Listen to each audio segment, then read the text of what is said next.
When the war broke out in Syria some 5 years ago, Alaa, an architecture student, was in her second year of school.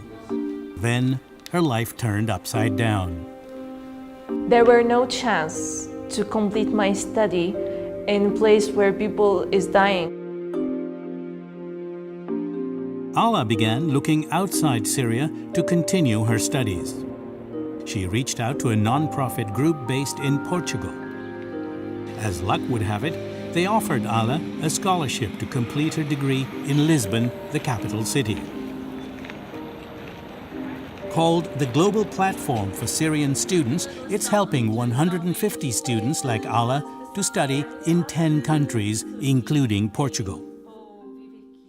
It's a good example how a small country like Portugal, undergoing very difficult economic situation, was able nevertheless to make a pilot experience and to show that Europe can do much more than it is doing, creating a win-win situation.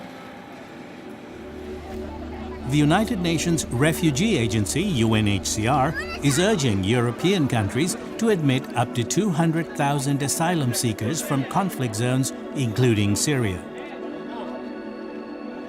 Portugal announced that it's willing to increase its resettlement quota of Syrian refugees from 4,500 to as many as 10,000 as soon as possible.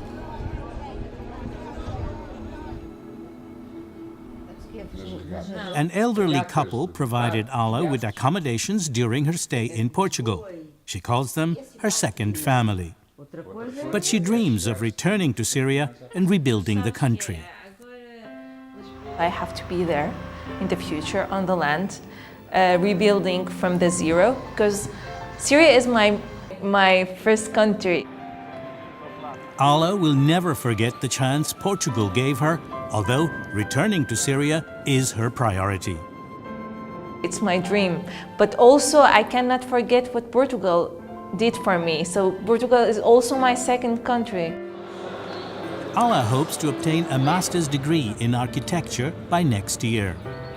In the meantime, she's becoming more fluent in Portuguese, and her new classmates try to help her forget the crisis in Syria just for a fleeting moment.